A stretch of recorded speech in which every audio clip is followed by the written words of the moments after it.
So at this point in time, because the person wants to control the situation, and they can see they have not controlled the situation, they get the sense that this person is going to leave them at some point. They see themselves as people who are, that there's an injustice that has been perpetrated against them by the victim. So perpetrators always view themselves as victims. Even, I'm sure, when you hear the testimony of this man, you'll hear him not accepting any blame or responsibility, that he is the victim in the situation. Yeah. Then we go to the planning stage, which is 7. And there are many ways to tell whether a homicide has been planned. Purchase of things, making sure it's isolated, the internet searches on how to do A, B, C, D, a number of things which one would not normally be looking for. Perhaps in the context of where they are, it could have been making sure that there were no witnesses, people are away, quiet time and stuff like that, to do whatever he wanted to do. But we don't have any evidence of that. That is speculation on my part. But what information do we have? There's some evidence of planning. And one of the things I picked up was the fact that he started a story that she was ill from November. And not many people, I think that information was not corroborated by anything. And perhaps they are still investigating on that. Also, there were accusations of him being a wife beater, and he denied it. And the family did not have a full picture of her state or condition of illness. According to the pastor, she fell ill in January. According to him, she fell ill in November. He also didn't tell the mother when she rested. It is her children who called their grandmother and told her what had happened. And the grandmother, from her accounts, from her interview, called many times and the phone was not being picked. So we have that sort of thing. Let me just interrupt you there a bit. What is interesting is that, in fact, this has happened before, where one of my relatives lost her son. And she knew that she had lost him, although she was in a different country. They were in two different countries, but she had a feeling and she was very agitated. And she kept saying, could you go and check? She kept calling and calling and begging for people to go and check on her child. And sure enough, he was dead. Like, I think it's like a mother's instinct. Many women have that instinct, and they can tell when their children are in trouble. They can tell. So I really feel sorry for Osinachi's mom, honestly. Very sad. If we can take some Kenyan examples, in October last year, we lost Agnes Tirop. Yes, runner. She was a person of global renown. She was the current world record holder in the 10-kilometer road race. And she was killed by an intimate partner who's actually facing trial right now. And his means of the story just before said that she went back to the house to collect her things. And those are those last chance issues you're asking about. That would illustrate a situation like that, to go back and collect her things. So at that time is when he killed her through stabbing. Okay, the case is still pending, so we don't have the details, but that is the story that was shared on the newspaper. More recently, we've had a young lady called Damaris, also an athlete, dual citizenship, a Kenyan athlete with Bahrain. She runs for Bahrain. And she had a boyfriend from Ethiopia. She was found dead in her bed. And this is a report, it's a recent report. Wow. Very recent, in the past few days. Yes. So she was dead. And these are ladies, both ladies are people who are well known. She had won several competitions. She was runner-up, silver medalist, and stuff like that. So these type of ladies, when we talk about this situation, anybody is susceptible to it. It is really about the perpetrator, the person that is your intimate partner. That person, what is their behavior like? okay, they're still investigating the last one, Damaris. The police said they suspected strangulation. Wow. It takes a lot of strength, a lot and time to kill. So you can see there's nothing about spur of the moment, red mist. This is planned. No red mist. No red mist. Yeah. So they plan. Actually, they plan to kill. And in this case, those are some of the things I thought that would point to the fact that if indeed they find that a homicide has been perpetrated against Osinachi, that there was some planning that took place. And earlier on, I talked about how this 8-stage timeline helps with the collection of evidence. So they would be looking for evidence that points to control and looking for evidence that points to planning. Did he buy something? Did he send the children away that day? Did he make sure the neighbors were on holiday? You know, certain things that you find out about, so that wherever he wanted to commit that offense, there are no witnesses. There's so many things that would point to that, and it would change from case to case. So that information is not there, and still we don't have the autopsies, but so we can't really tell. But what I can say about her, okay,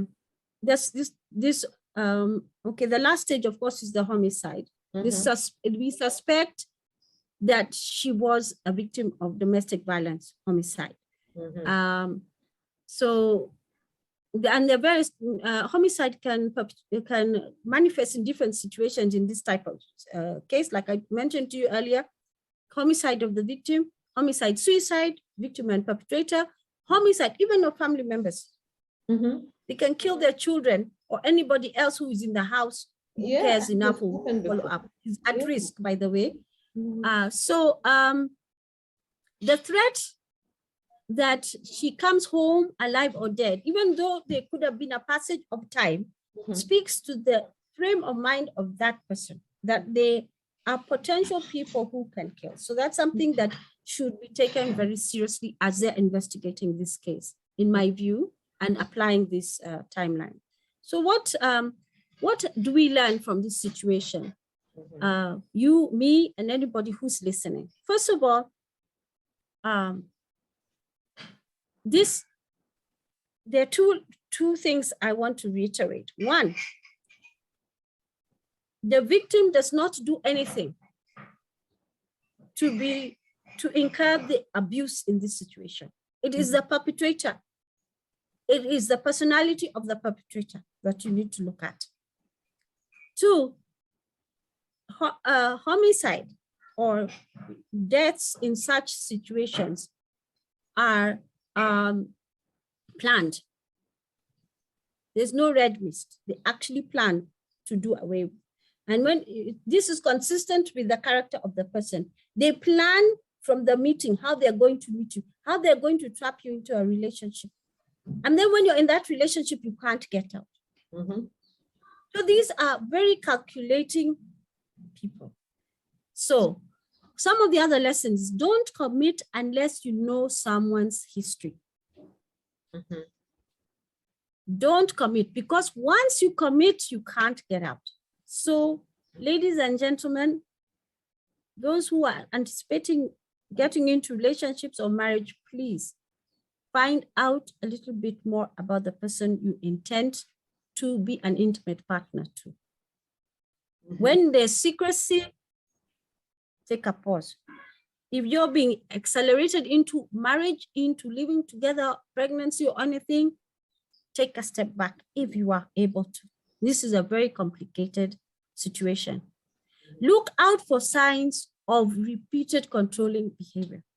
Sometimes we mistake that as kindness, as love and stuff like that. But look out for them. Stalking, violence, taking your phone, wanting to read everything on your phone, knowing your passwords, you know, things that are very intrusive to you, telling you what to do, how to dress, where to go, who should, making a comment like, don't speak to that person, they're like this, don't speak to that one. Those are things you should watch out for, you know. True. And the other thing is, once in a coercive control situation, it is very, very difficult to come out. And that's why I said, please, let's avoid telling people, why didn't she come out? Why didn't she leave? It's difficult. They are deep in a very difficult situation, and they have been manipulated, controlled. They can't even make decisions themselves. And many times people say, this person is let me use this word, a ghost of who she was. I don't recognize this person anymore. You know, somebody who was very vibrant and all of a sudden they're like a shell of who they are. Those are signs. What can we do to support them? Is to find out more, do your research, find out about an analysis system like this one, the stage line, and even find out how you should speak to them to encourage them to, you know, to share information. So should anything go wrong, you have information that will be useful. Not all controlling people are violent. But if you take them through the stages, and if they reach a point where you've decided you want to have nothing more to do with them, you enter into the high risk stage. So just because somebody is not being beaten does not mean they cannot be a victim of domestic violence, homicide. There are actually cases where there's no history of it, but there's history of controlling behavior. One case was where food had to be on the table at 5. This day, this food was not at the table at 5. Yeah. So you can, the wife was found deceased. Let me put it that way. Imagine. So, yeah. And so the other thing is using these timelines, you can tell even when you look at an analysis, if you are in a difficult situation where you are, and to avoid the danger spots. So when you get into a high risk is when when you decide you do not want to have anything more to do with that person. Don't take it lightly that leaving a person is just like telling them, I don't want anything more to do with you. If they are a controlling person, you need to take proper measures to protect yourself and your children. There is a high likelihood in Osinachi's case that the man was threatening harm to the children. But we don't have that information. And probably that was one of the things. That's why I said there could be some information we are not. I highly suspect it, really. Yeah. Yeah. That we will not find easily. So tell somebody the truth. There's no shame in it. This is for your survival. I heard one lady saying, she's a mother. It's better for you to be out of a marriage alive than dead in a family, in a marriage, because of your children. The problem is the children could be the ones he is using to manipulate you. And, you know, she's unable to talk, to tell the truth because she's so afraid of speaking the truth. So I'm advising anybody in this situation who recognizes anything about what we have discussed here to find somebody, a confidant with whom you can tell the truth. And to that confidant, if you ever happen to be that confidant who this person wants to speak to, listen carefully, keep that confidentiality, go and do your research on how you should handle the situation and guide them through the process. But one thing, once a person decides to leave such a relationship, you need to be very prudent about how you manage the situation. Many go and tell the perpetrator, oh, I'm leaving you, I'm going, I've had enough. If this person suffers from that coercive control I've described, it's not advisable to do that. Like I told you, 57% of the cases in the US, there's been that situation, because you find yourself in a last chance situation and the likelihood that something will go terribly wrong after that is quite high. So let's be safe and let's be wise. And as you can see from this analysis, when we look at the motivation of Peter, it was to control. He was jealous, he was envious, he was perhaps narcissistic, he had integrity issues, he was greedy. And once he obtained commitment from Osinachi, he was unwilling to relinquish it. The victim herself, we can see she was in a high-risk, coercive control situation. She did not want to rock the boat. And is it likely that from the information we have, there could have been some health issues, but you can't rule out the fact that she could have been a victim of domestic violence homicide. We can see even from this whole situation of Osinachi and Peter, that is evidence there was some serious coercive control, and we have been able to track it through the stages. We don't have enough information to make a conclusive statement, but I think we have been able to pick up sufficient information from the storyline to say she was in a very, very high risk situation. And perhaps as we going forward, we should find ways of helping those around us who find themselves in this situation. Let us act right. Let's never tell them to just leave. Let's never ask them, what did you do to deserve that? And let us find ways to help them. Make suggestions, keep a record of information that will be useful to them. And when they reach that point, when they decide to leave, you give them all the necessary support that they need. Thank you very much. I hope that was an interesting discussion on Osinachi's case. She'll be remembered through her music, and to her loved ones, she'll be remembered. Her voice, we hear it, and it's being heard all over the world in the song that she sang. And at least she finished strong. The last song that she released is a very, very, very beautiful song.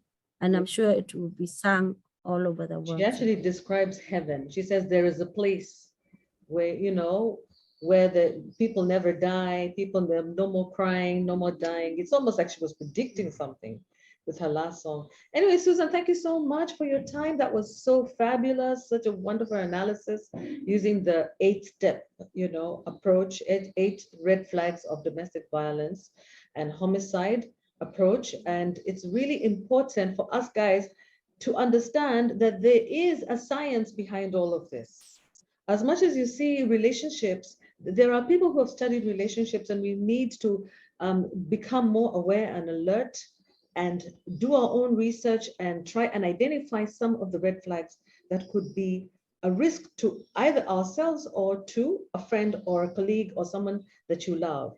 If you see yourself, guys, Queen Team, if you see that that is you, that is your relationship, if you see yourself in any of that description that Susan, described for you there, please don't hesitate to get in touch with us. Because within us, we have a team of counselors, and we have Susan. You can actually talk to Susan about your case or somebody else's case, somebody maybe that you want to bring on board, maybe your sister, your cousin, somebody who your friend. You want to discuss it and find out how do you help your friend or your loved one to identify the risk that they may be exposing themselves to. There could be a child that you can see in this situation, or suffering the effects of the abuse on the parent. So, you want to bring this in. The idea of bringing this to you guys is so that we can become proactive and take charge of our lives. So that if we recognize any of these signs, that we reflect and make sure that we keep ourselves out of harm's way, and that we leave if we need to leave earlier, or stop the situation or confide in somebody, so that in the end we can save life. And change policy going forward. For those of you who are in positions of authority and have access to policy, I think this is the kind of thing that you need to look at, and also engage people like Susan, whose contacts I'm going to provide there, below. And if you want to support Susan and you want to support me in discussing more and more on domestic violence and abuse and family issues and family law issues, please go ahead and get in touch with me, write something at the bottom there, and I'll provide you with my contacts, okay? And Susan's contacts as well. So Susan, thank you so much for your time. This has just been such a hard thing to listen to. You should have been seeing me shifting myself on my seat. It was just so painful. But anyway, we are women, and this thing happens to men too, by the way, guys, I believe this is also applicable to men. But I think in this particular case, we are women, so we can talk about our situations better and understand them more. So on that note, guys, without any further ado, thank you so much for watching. Please subscribe. Remember to share. And, see you again. And let's avoid domestic violence. To-dos. Bye-bye. Bye, everybody. Bye. Thank you. Yeah.